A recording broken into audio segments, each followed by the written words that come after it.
Hi, everyone. Welcome to another Innovation Forum webinar. I can see we have a few people already joining. Everyone's audio is slowly connecting. But yeah, I mean, for most people in the audience, if you have been already to a webinar of ours, you know how we kind of like to set these up, really discussion-based, focused on really trying to get to the crux of various different issues. And if you haven't been to a webinar of ours, that's kind of how we set it up. It's really important.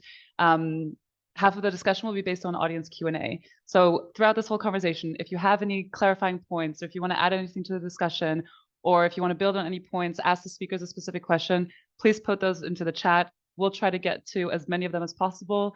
At Innovation Forum, we always dedicate at least half of the session to audience and Q&A. So really keep adding your questions. We'll try to get to as many of them.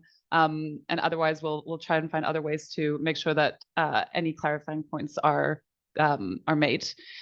So, and also when you ask questions, if as much as possible, you could direct it to a specific speaker. Just means that we can get through more of them, basically. You can also upvote on various questions that you think are interesting, or if you want to add to anything. So on for the start, really what we're trying to look at is why are we really here in the first place? Why is this an important conversation to have? Why is it important for a company like Yara to be hosting this sort of conversation? And then we'll sort of try and get to a bit more of the granular points that we want to be raising on a topic like this. So for the first part, to set the scene, we have three really great speakers joining us. From Yara, we have Marina Ettel on, who'll be sort of the overarching perspective from Yara. Then we have Paz from Yara International as well, really the research R&D perspective. It's great to have sort of those two different parts joining us here. And then we have Jan Willem, who is at Lam Weston and is providing a little bit more of the what does that really look like in practice? How can we work together on these parts? How do we engage farmers on it? So with Yara, we've really tried to make this a rounded out panel and try to get all of these various perspectives. But of course, we can't include everyone. But to sort of set the scene, Paz, if I can turn to you to kind of why are we even here? You know, why is this a significant conversation to have?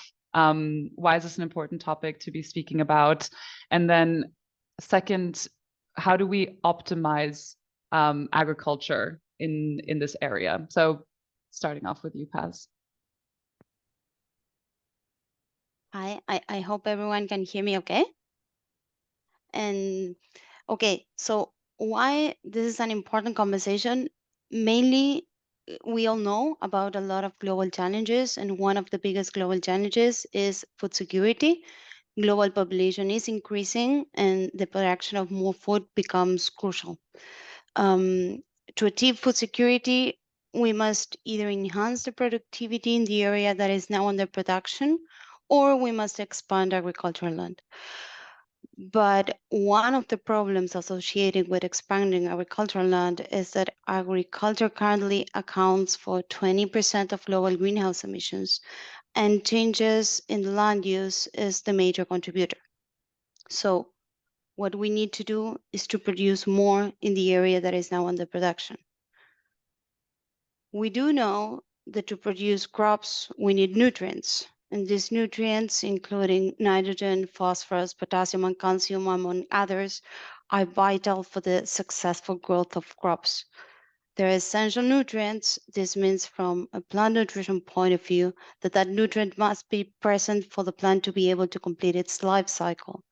And its metabolic role cannot be replaced by any other chemical element. But we also know that increasing yields are related to increasing nutrient uptakes. And when crops are harvested, a significant amount of nutrients is taken from the field with the harvest.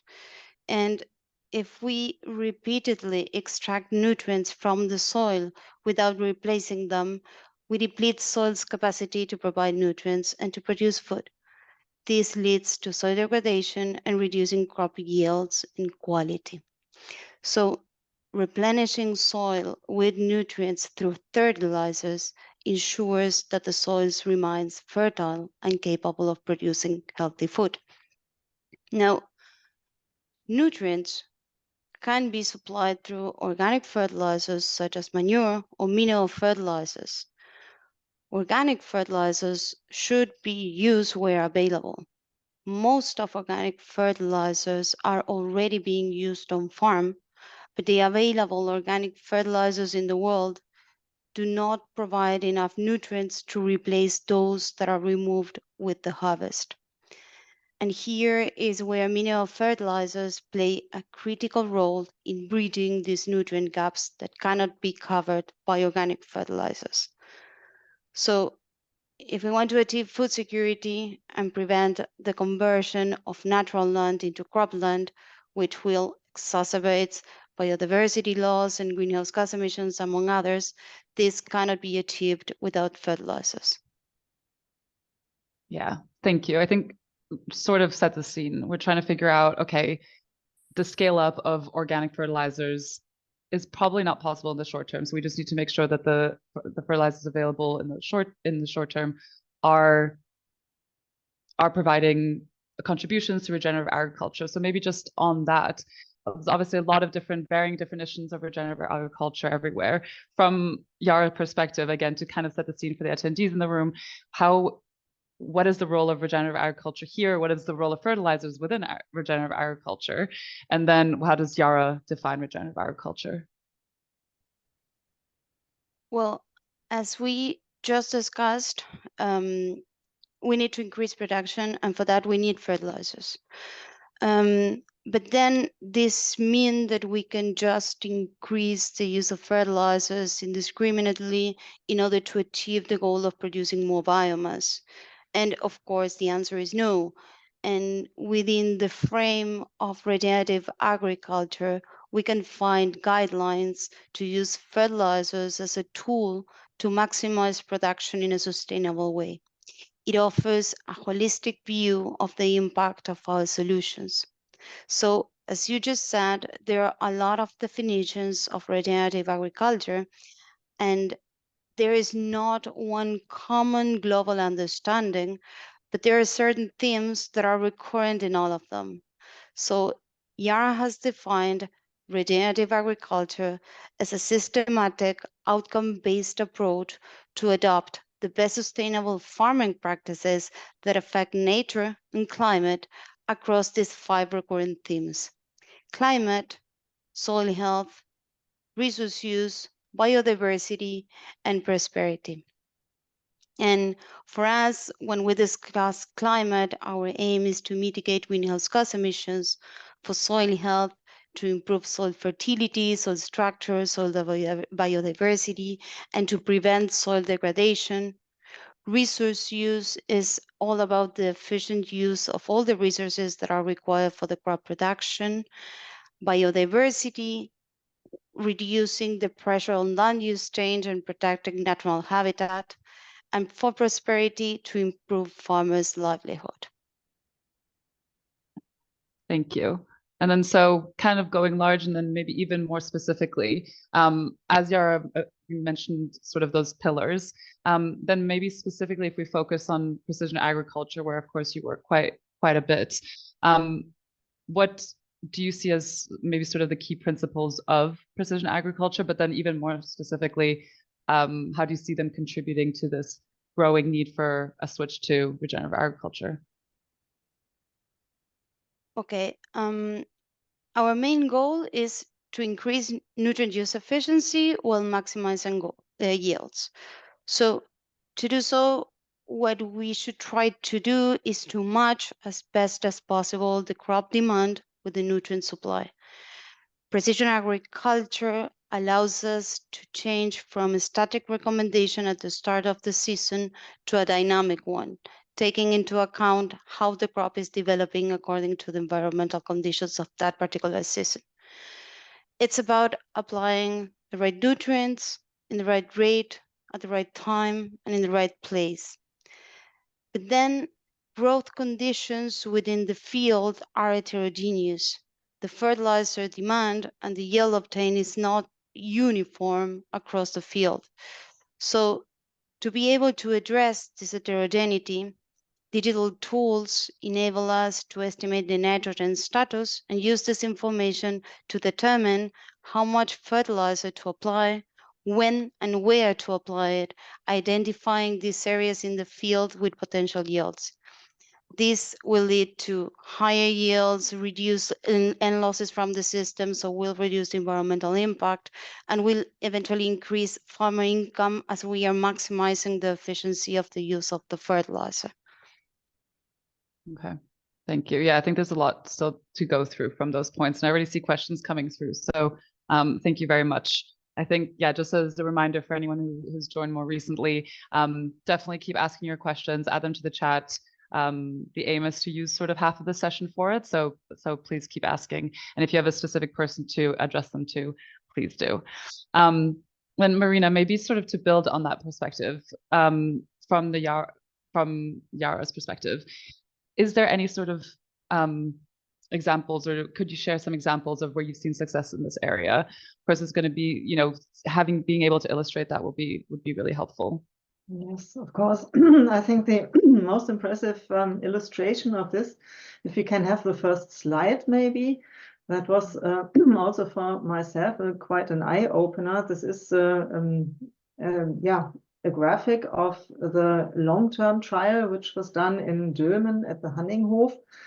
And yes, last year we celebrated the 65th anniversary of this trial, so it is still ongoing. The background of the trial was, in fact, the other way around. It was like to prove the efficiency of mineral fertilizer when replacing manure, which was usually applied on the field since ages, since mankind. Yeah, so this is very common. But then, as you may know, Yara was developing its products already 1905 when a big famine came over Europe, and it was then the goal to act against this, that people were dying on hunger, to make the agriculture more efficient. And this was, in fact, also proven in this long-term trial, which was started when this was not Yara's ownership first, but Yara took over this Hanninghof as a scientific place. And when you add the next slide, you can see what comes out of this. It was like we had 16 treatments in 4 replications, and this was all in very various types of mineral fertilizer application, sometimes without anything. This is the control. You can see farmyard manure only, and then various combinations. And interestingly, it turned out the best yield, which you could see, is the combination of both, of the farmyard manure together with the mineral fertilizer. But this is close to be the same number as we had for the mineral fertilizer alone in a precise way. So that was quite interesting that the combination of both was best, even if not significant towards the mineral fertilization. By the way, this is a similar result when you look at the soil health investigation, what was also recently done. So this shows me that maybe, yeah, the combination of both worlds, so to speak, is maybe best. And I mean, manure application will be done anyhow on farms. If it is available, farmers will use their manure. This is pretty clear. And for us, it makes probably most sense to combine this in a most specific, precise way. So this is a bit the outcome, but also shows maybe if we are going for organic only, you have obviously less yield. And this is also in accordance with many of scientific papers you can see where you have with organic only 30 to 40 to 50% less yield even. And if we follow the argumentation of PAS, that we should use the existing agronomic area which we have, do not add more and take not more from the nature, then we need to improve even the yields, the fertility of the soil. And I think this is the right way to go with the regenerative way. Okay, thank you. I've just been looking through the questions, and there's some great ones that have come through already. But maybe just to sort of round it out, obviously, like it seems you're already working with partners on this, for example, and we're going to turn to Jan Willem as a partner in a way as well. But overall, there's a lot of different people that are listening in, all from various parts of the value chain that are interested in this area. How are you working collaboratively in the space, maybe from like, obviously an intergovernmental is quite interesting, but from EU perspective, but then also wider agribusiness coalitions? Yeah, of course. Maybe we can skip the slide now for this. I am personally very engaged in the Yara's contribution to European funded projects, and special it is called Nutri Budget, which is already going since 2 years, and the Daily Soil project, which started last year. And there we are investigating together with universities, with other institutions, what measures we should use to mitigate the in-field emissions. That is especially going to the Nutri Budget. So meaning what is easily to apply for the farmer, what is really going into practice, what makes sense. And for us, precision farming is, of course, one of this whole concept. Yeah, so this is also included here. The Daily Soil is looking into something different. It looks, now the name is a bit implicating, into healthy soil. How can we improve soil health using fertilizers, maybe also new fertilizers like organic-based fertilizers, which come out, in this case, out of agri-food production, out of residues from the field, but also maybe from the production processes. And in this case, one of the new Yara organic-based products is the benchmark to be compared to the new developed products. So this is what was going on into like the big projects which are funded by the EU. But we are also engaged in, of course, international collaborations with other partners like the OP2B, One Planet Business to Biodiversity, and to the World Business Council for Sustainable Development, and also with the Sustainable Agriculture Initiative platform. And this is all like an industry coalitions which are looking into how can we go together in a more sustainable way? How can we achieve to reduce the emissions? How can this go on practice? And by the way, OP2B, with this group of actors, we were together developing our definition of regenerative agriculture, because it was also always a big discussion, shall we include mineral fertilizers or not? And obviously we are of the opinion without mineral fertilizers, it will not work. So we must include them. The question will be how to include them, to do it very precisely, what is needed, and not to lose anything. So this is, I think, where it goes. Yeah, that was going to be sort of my question, like who are the missing partners, and how do we engage maybe the harder to reach ones? I don't know if you wanted to add anything to that. Yeah. I mean, we can talk a lot, of course, in this industry environment. We can, of course, build relationships to food companies, which is then Jan Willem, the representative today. And this brings us already ahead. This is because food companies have, of course, their very close relationship to their farmers. They can achieve that farmers change their behaviors and so on. But in the end, we must address everybody. We must address also the public. We need the whole society. We need also the governments, because a lot of things which we thought would be easy to implement, which would be nice to do, is not allowed, because of any regulations. And so far, this is a still ongoing process. And we are all learning from each other, I would say. And in the end, it must be the farmer who is then able to do these things. And this is then a question of the financing. And this is something I can also not answer today. How can we finance this all? This is in big investigation. I'm very much looking into this.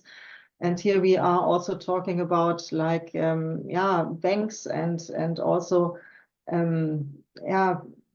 any other financing bodies who can bring money not to only single projects, but maybe into the whole direction. So this is a big hurdle at the moment, yes. Yeah, thank you. And this, I mean, great segue into bringing Jan Willem in, like a different perspective. We got the Yara point of view, but really to hear from you, Jan Willem, like first of all, do you have anything that you wanted to add or note on anything that you've heard so far? But then also specifically kind of examples, practical case studies, really here. I mean, Marina's mentioned one practical case study, but from your perspective, where have you applied regenerative agriculture practices? Has it worked? And then where has fertilizers played a role? Over to you. Yeah, first of all, great to be here. To give a little bit of introduction about my role and about Lamb Weston, we are one of the market leaders in frozen potato products, and I'm leading the agricultural department, the sourcing department in Europe, Middle East, and Africa. And as we source a lot of potatoes for our products, sustainability is getting a bigger and bigger part of our business. We see really a trend that consumers and customers are asking for more sustainable products. So that is getting top of mind. We see regenerative as a part of sustainable agriculture, and sustainability is, in my opinion, our opinion, bigger. It's also social sustainability, it's financial sustainability. I think that builds a bit on what Marina earlier said, is that we really have to find out how to finance it and how to make this work, to make it sustainable. And in our business, agriculture is really a big part of our carbon emissions, and fertilizers play a very significant role there.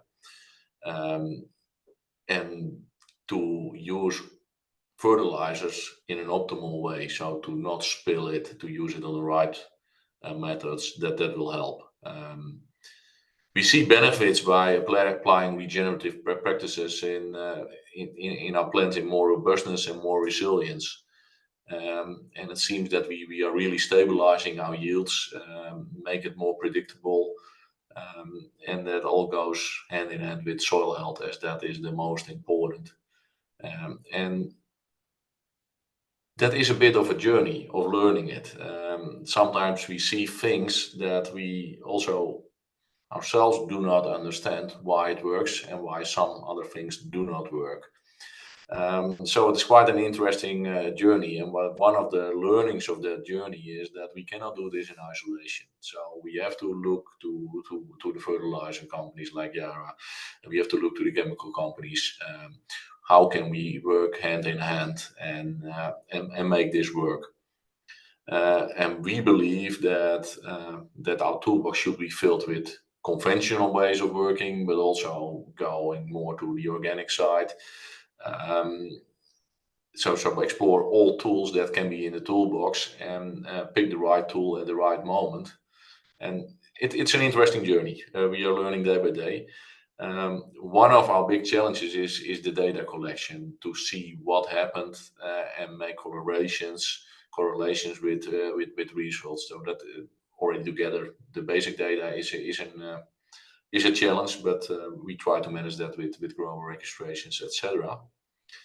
And the journey is something we do not know exactly where it will end. We are working now currently with a group of front runners in Europe, and we are in the exploration phase.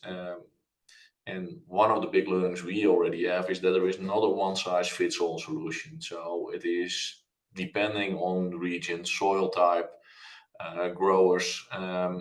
In the UK, we have made great steps already with cover crops. So we learn a lot from that. But if you apply then, for example, to the Netherlands, then you see that solution will not completely work out. So it's quite a journey. And also one of the big issues in that journey is the question indeed how to finance it and how to incentivize the growers for being more sustainable and work on that. So in fact, a lot of words to say we also do not know a lot of things, and yeah, we are really working hard on it. But personally, I believe in it, and yeah, we have to help each other. That's a bit my message.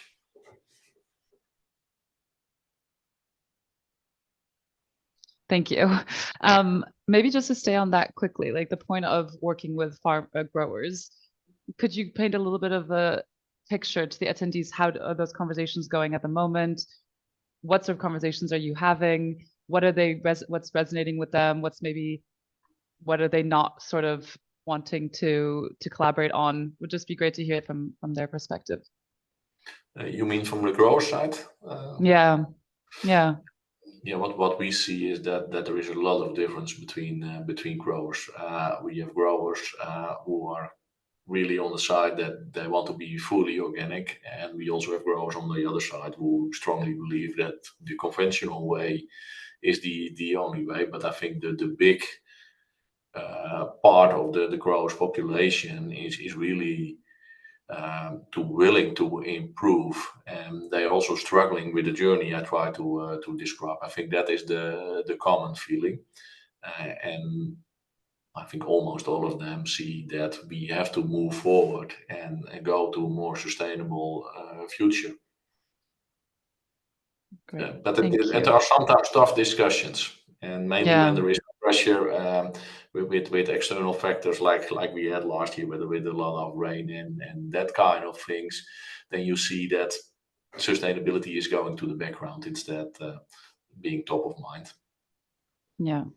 Yeah, thank you.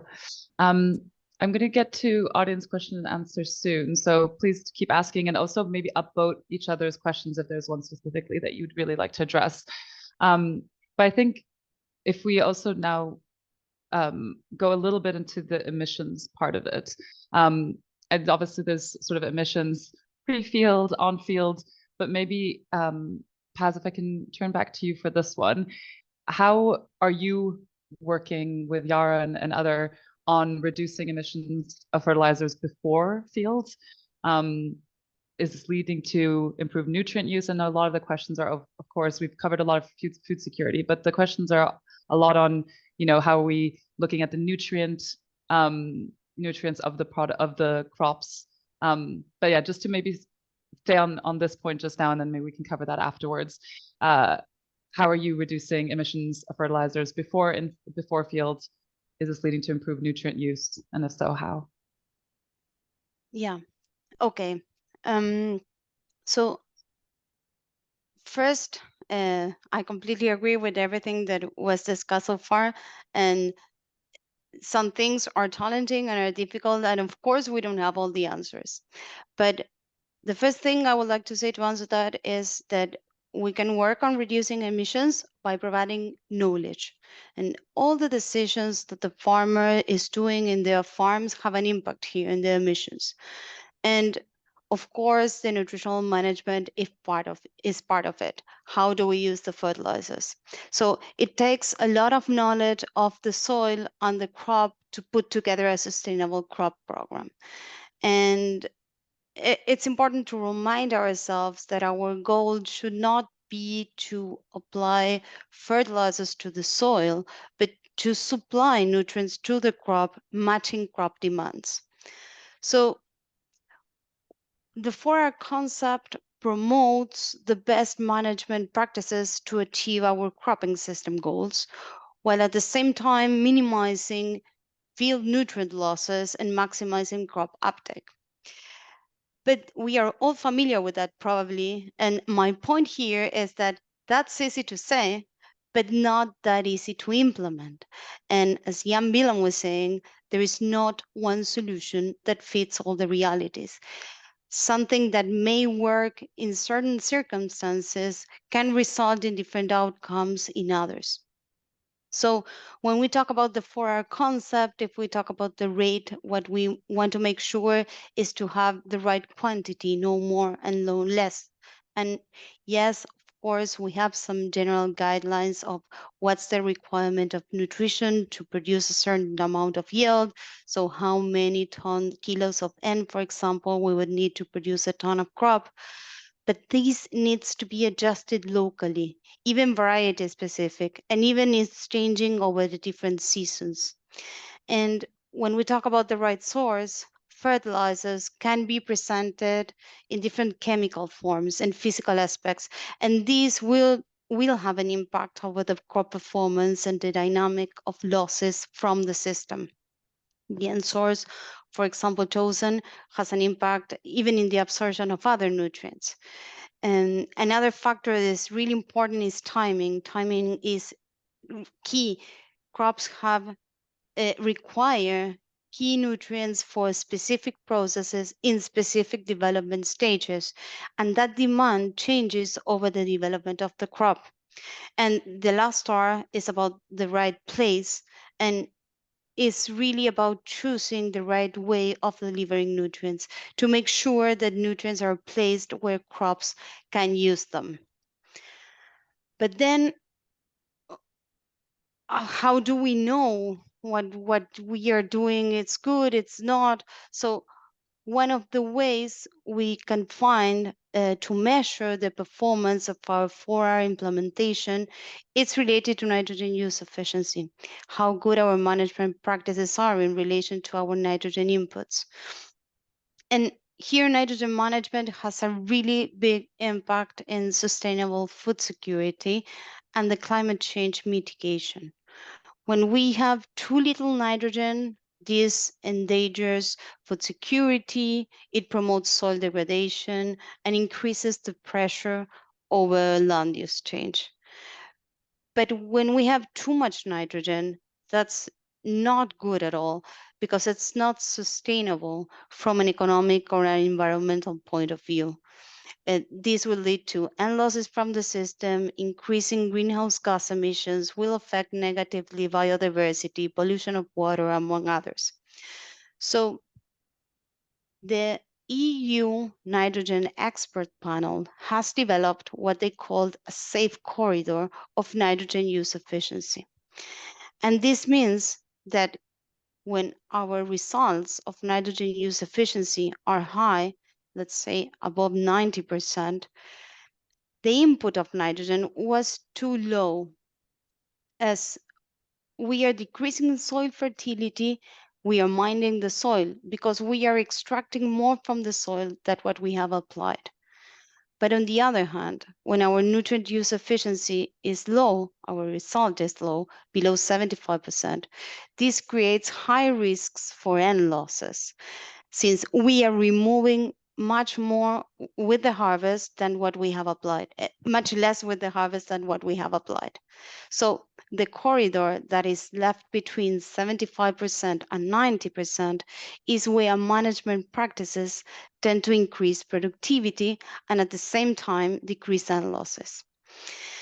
And another example, other than precision farming, of how we can impact nitrogen use efficiency is through balanced nutrition. Taking the example that Marina was talking about this long-term trial at Honeyhof, the only treatment that is on the safe corridor is the one with balanced nutrition. All the other treatments that were lacking one or the other nutrient are placed outside the safe corridors, placing high risk for N losses and increasing environmental damage. Thank you. Yeah, there's a few follow-up questions, but I do want to get to the audience one. So I thought maybe, Marina, from your perspective also to add there, we've heard from Paz sort of what's happening in field, but then what is Yara focusing on to reduce those emissions pre-field or before field? Yeah, maybe start there, and then I have a few follow-ups. There's a lot, obviously, but I try to keep it short because we want to go for the discussion as well, right? Yeah. I mean, we can already highlight that our conventional fertilizer is already has a lower carbon footprint than many others in the European field because we have this catalyst technology included in our production. So this is already better concerning the CO2 footprint than others. But we are, of course, looking into decarbonized products, meaning some call it blue and green fertilizing products. Blue would be like reduced CO2 footprint because of, for instance, you can use carbon capture and storage principles. This is, for instance, done in one of our very big production plants now.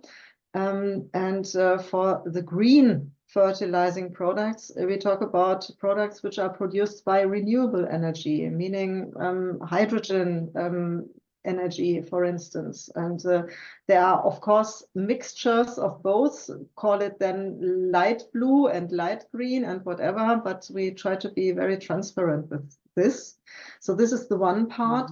The next part is, of course, the organic-based products, which are quite new in our portfolio, but growing. We have acquired at the moment, it is 3 other companies which are producing such products.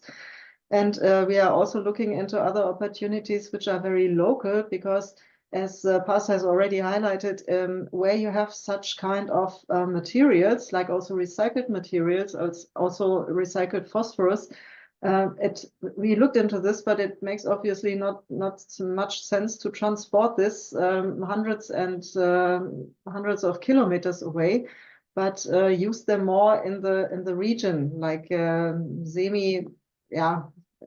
it's not centralized as such, but a bit for a region where you can collect a lot of material together and then build up small-scale production sites. And this is where we are looking into. Another point is, if we talk about transportation, also to reduce CO2 footprint of this transportation itself. I think this is very important to count this in. Yeah. And maybe just to stay on those sort of low carbon alternatives, there's a lot of questions on that specifically. And maybe before moving on to some of the other ones, an anonymous attendee, we love questions that are asked by with a name added, if possible. But from an anonymous perspective, what you mentioned, for example, the blue and green, are there specific examples of ones that you have? Like they ask about compost as a viable alternative. Is that something that Yara is looking at, for example? Well, compost is not a fertilizing product for us, because the nutrients are so low. The nutrient content is too low. It's a soil improver. This is clear. We are looking into many products, and I think in Hanninghof there have been tests done with, I think, 75 different organic-based products, and we are very much looking into what is feasible best, what gives the best results, and maybe which combination also with mineral fertilizer can be done. For instance, what we have saw is that if we are starting with an organic-based product for the first application, but then changing to mineral fertilizer for the second and the third application, this brings best yield. So this was the best result we could get. So maybe, the reality is that we have to combine it. Yeah, exactly. And from maybe to elaborate a little bit more on the effects that you've seen of sort of comparing the traditional fertilizer inputs and then these sort of low carbon alternatives, can you help illustrate that point a little bit further? Well, from the decarbonized product part, they are identical to the other products which we have produced. It's only a different source of energy, or we are, using the CO2 for something else. We can bring it into the earth or something, and then this reduces the footprint, but not the quality of the product. Yeah.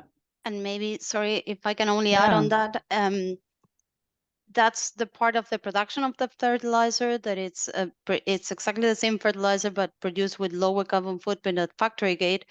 But the behavior of that fertilizer in the field is exactly the same. It doesn't change at all. Yeah. Okay. And so obviously a big question is, how do we scale this? The impact that Yara have, your supply chains are quite big. So how are you working to try and scale the use of those low carbon alternatives? What is sort of maybe a point that you would note to the audience here on how we can work better together for this, or yeah, how can we scale this?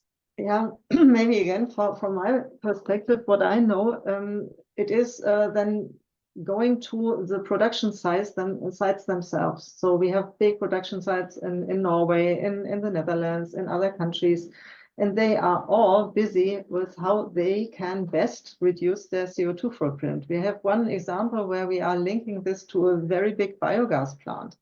But if we are looking into how big our production site in Norway is, this is not feasible. Such a big biogas plant is not existing and makes no sense. So it must be different. And this is also very specific for each location, of course. And funnily, when you are looking at the history of Yara, we were using water energy. This was the very beginning when the big waterfalls of Norway were giving the energy for the production of our nutrient products. So that is a bit where we maybe can go back at a certain level, but not everywhere, of course. This was also a very local opportunity, which we had in Norway, of course. Yeah. And so are you seeing even more than local, are you seeing a global sort of demand? Are your customers demanding it? Are you seeing an increased demand for it? And there's a question obviously from the audience, like, do you see the need for the conventional fertilizers to be reduced over time and to be sort of replaced by low carbon? Or what is that sort of looking like in your conversations? Yeah, low carbon is very, very important, especially also, Jan Willem, you will agree to this, because of the food companies must also reduce their footprints. And this is also a big part of the reporting of a company. So if we can provide a lot of low carbon fertilizer to a lot of food companies, they will be happy to reduce their footprint in their reporting. This is clear. And for us, it is only very important to be, like I said, to have the same quality, to be still precise in what you can count for the farming, for the implementation on the field, because otherwise it's not working. You cannot use any kind of organic material with unknown or maybe changing mineral content. You cannot calculate how to apply this precisely on the field. This is the problem. But if you have certain products, and there we are looking into that organic part, where you have a defined mineral content, then this is possible. Then you can play with this. Yeah, maybe to build a bit on the point of Marina. I fully agree. As mentioned in my introduction, our agricultural part is a big part of our greenhouse gas emissions because of fertilizer. So if we can reduce the impact of fertilizer by using green fertilizer, that will absolutely help. But it goes hand in hand with precision agriculture and apply it in the right way on the right spot and use it to the optimum. And that is, in fact, part of their journey to do that hand in hand. And also to make that the incentives for the growers to do that and to invest in that kind of applications. Yeah. And maybe from your perspective, Jan Willem, what sort of low carbon alternative fertilizers have you perhaps tried, or have you seen be tried, and how have they worked? Yeah, we have done quite a lot with that, but we do not have a clear outcome yet. We see that you can do quite some things with biostimulants. Sometimes it works, sometimes it doesn't, and the why not, sometimes we do not understand yet, not fully understand. What we certainly see is that soil health, soil structure, and using cover crops, that absolutely helps to create stability and robustness. Okay, perfect. Thank you. A lot still to go over there, but I just wanted to turn to Paz. There are a few sort of like more specific questions on nutrient use from various attendees. So maybe there was one question on what are the most effective methods that Yara has tested for determining the optimal nutrient concentrations? Is there anything that you could add to that? Well, if we think about digital tools available that Yara has, for example, you can use N tester, that it's a chlorophyll meter, and there's a lot of research and then response trials that have been done backing this information and the calibration with this. So the idea is that you can go in the field and measure the sand status, and you would get a lecture and a reading, and that's already translated into an agronomical recommendation, for example, in wheat. Or you can use N sensor, that is what would help you to use, for example, variable rate application that we talked about before. There's also at farm. There are a lot of tools available in the digital portfolio. Okay, thank you. If I might complement here, there is a lot of ongoing research towards the satellite driven monitoring, and this in combination with the knowledge which Yara has based on the hundreds of years of research, this I think is the very brilliant solution. The only point is how precise are then the digital points on your monitoring. So this is then to develop, but I think we are on a very, very interesting way here. Also, we are working, or it's a split off from Yara, which is called Varda, who is doing some like a QR code for fields, which is very interesting. Then every farmer can interact with this, what he or she can see on that monitoring screen, and adapt their own practice accordingly. Yeah, because I mean, the data point is such a huge one. It's one that we cover a lot in a lot of our discussions. Jan-Willem, you mentioned it previously already. And I know there was a point on I'm forgetting who asked. I just copied it to my notes, but kind of working with farmers to collect that information, and are they seeing it as a threat of sharing of sensitive data? The question is specifically how do we engage with farmers to gain acceptance of the benefits of precision agriculture, data tracking, and that this will not be misused? I guess a few of you could answer to that, but Jan-Willem or Marina, you specifically mentioned data, so maybe one of you. Yeah, I can answer that question. That is always a sensitive question. What are you doing with that data? Of course, it should be according to all legislation. What you do with it, and what we try to do is to also to give back insights to our growers, and it's not only for our use; it is for common use, and to strengthen the relationship, to have the discussion about the data and to learn from it. We are not doing it just for data mining perspective. Mm-hmm. Yeah, and if it turns to us, I would say everything we are doing is based on public available data. So we are not using the farmer specific data themselves. So this is up to them. This is their ownership. Yeah, and I'm sure there's probably people in the attendee, like they're listening here, that probably have some ideas as well. So really keen, like these conversations don't just stop here. Please always get in touch and let's keep the discussions going.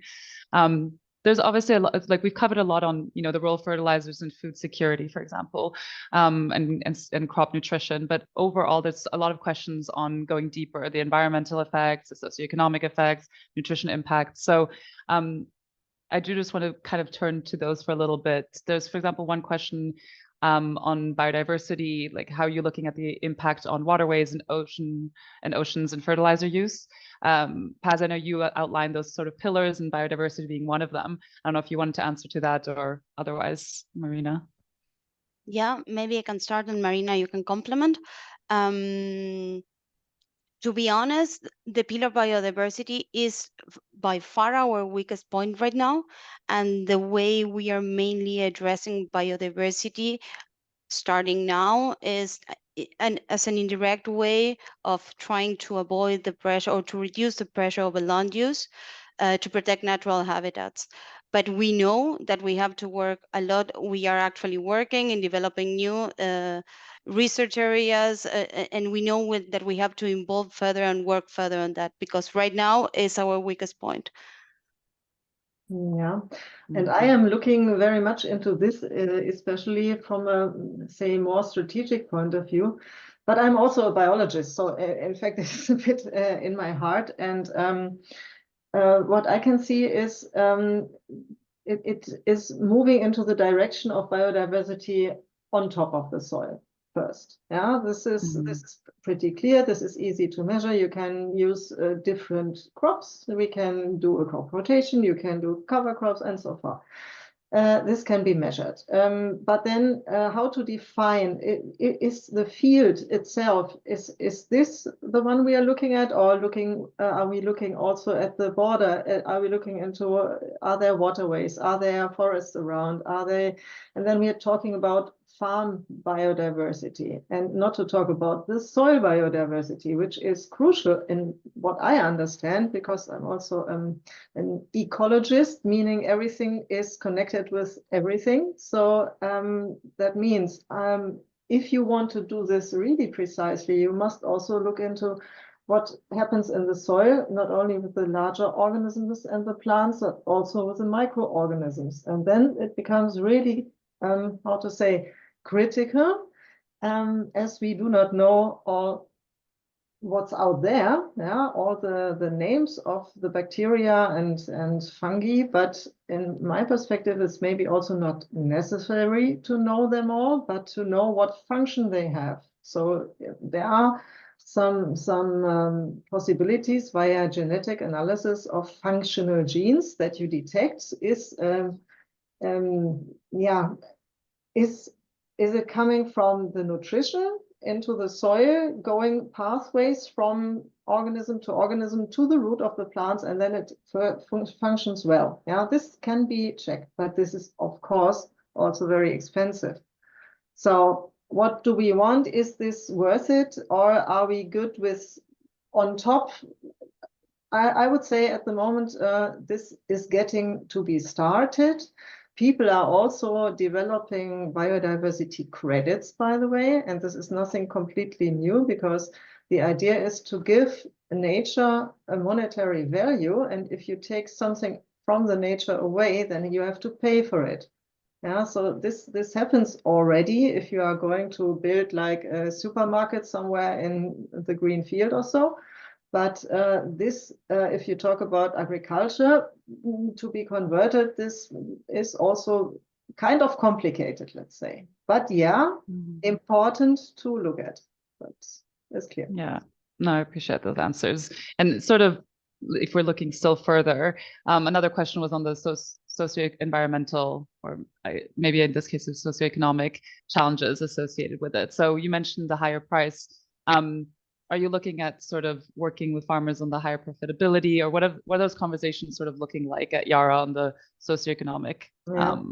Very important part. So interestingly, if you look at the EU, what the EU said about the Green Deal is no one should be left behind, and no one is in this case very much the farmer, because in the end the farmer has to pay for new, I don't know, machinery, or it's a risk to have less yield. Yeah, and so how to contemplate this, and this is in fact also very much in discussion. I'm looking into what, for instance, the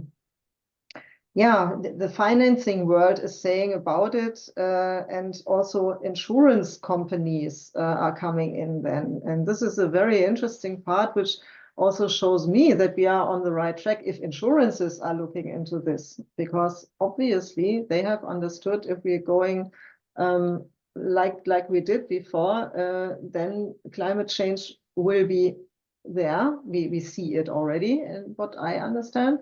And insurance companies say if this goes ahead, then they cannot insure anything anymore because it's not predictable anymore what happens. And insofar, they have a very high interest to stop this and to invest money to stop it. And here I see an opportunity, and how we can build this together. At the moment, I see more single projects developing, but for me, it would be good to have like a larger perspective in this content. I think this is necessary, and pharma must be heard as well in this context, of course. Yeah, maybe to build on this point a bit, what we see is that if we have to build the whole value chain, then everybody should earn a fair share of the value chain, and it should be profitable. Otherwise, if it's not profitable and not financeable, it's not sustainable. So, and it in the end, it has to come to the market, and I think that should be a clear message. So it should be paid left or right. That's a bit the journey we are in, how to make incentives to do that, and how to translate that to the market to be more sustainable. Yeah, it's always so hard in these webinars because there's so much more to unpack here. And it feels like, while you're in it, there's almost so many, like 4 different offshoots to have more conversations on. But I do just want to get to the point of sort of monitoring and evaluating outcomes. So apparently appreciate it's a bit of shift in conversation, but there are a few questions on that, on evaluating the outcomes. How are you measuring things for the long term, changes in the long term? And there was one question to you, Jan Willem, for example, how are you monitoring and evaluating the outcomes? How do you measure improvements in soil biodiversity? And then I'd love to then turn to maybe you, Paz, on how are you looking at soil health and what data are you collecting in this area? Let me start off then with that question. Indeed, yes, we are doing the data collection to have a baseline measurement right now and see how we improve and also learn from what we are doing. And it's a bit repeating myself, but it is also a bit of a journey how to build up that data collection and learn from it. But we try to do that with partnering up with our growers. And also with the suppliers of the growers, and also with the banks and the insurance companies. So in the whole value chain, everybody should be connected to that and have an open discussion. And again, we cannot do that in isolation, because then it will not lead to the desired result. Yeah. And from your perspective, Paz? Yes. Measuring soil health is complex. There is not a list of globally accepted indicators. And the thing with soil health is that we should be able to address that context specific. We should be able to address the problems or the issues that are relevant for that context. And another thing that is really important is that we should be able to do something with those results. We should be able to interpret them and translate them into management practices that are tending to improve. And at Yara, the role of soil has always been recognized as vital. It was always the starting point of any efficient nutritional program, but we were mainly focused on the fertility part, most on the nutrients and the pH. And nowadays, that concept is evolving towards a more understanding, holistic approach of what soil health means. And we are also including, apart from the chemical element like different nutrients and pH, physical parameters and biological parameters, for example, like soil organic carbon or soil respiration. And as we said, it really needs to be context specific. Some parameters are relevant in some regions and are completely irrelevant in some others, because we cannot derive any management practices from them. Thank you. We've gotten to the top of the hour so fast. So Marina, I was going to ask you for any closing points. I would just like to add that we have also some soil analysis opportunities from our colleagues in Pocklington. They are doing soil analysis regularly. And this is hundreds of analysis a year. So this is really a lot. Yeah, great. I do just want to take 30 seconds or so, Marina. There were around 250 or so attendees here. Is there something that you would want to just close off with for this webinar? Oh, yeah, how to say, I think it's pretty clear that we have to move, and Yara is obviously in action. Yeah, that's, I want to highlight, it's not that we are only talking, but some things are changing now. And this is very important that we do it in a coordinated way. Like, we are such a big company, and if everybody is starting to do something, this is maybe a chaos in the end. So this is our approach. We have to find a way where it makes more sense to go. And the idea is to make it available to all the actors. This is, I think, the most important message. We need all of them. We need collaboration. We are in good contact already, which is improving, I would say. And yeah, in the end, it needs to be implemented and done. Yeah, we are moving. Yeah, thank you. Yeah, this is a bigger topic than just this webinar, but I really appreciate. Thank you very much, Jan-Willem, Marina, Yara, for your openness and willingness to answer sometimes probably quite difficult questions, but it's important that we keep the discussion going. So please keep in touch. Try and, for anyone still listening, I've stolen more than an hour of your time, but try and reach out to the team and see if there's any more feedback that you would like. Yara and the team will also be at our Future of Food conference that's taking place in mid-May. So you'll be able, if you're attending that conference, you'll be able to speak to Marina and the team there. But yeah, thank you very much to speakers for all of your questions. Keep the discussion going, and see you at the next webinar. Thank you. Thank you. Thank you. Bye-bye.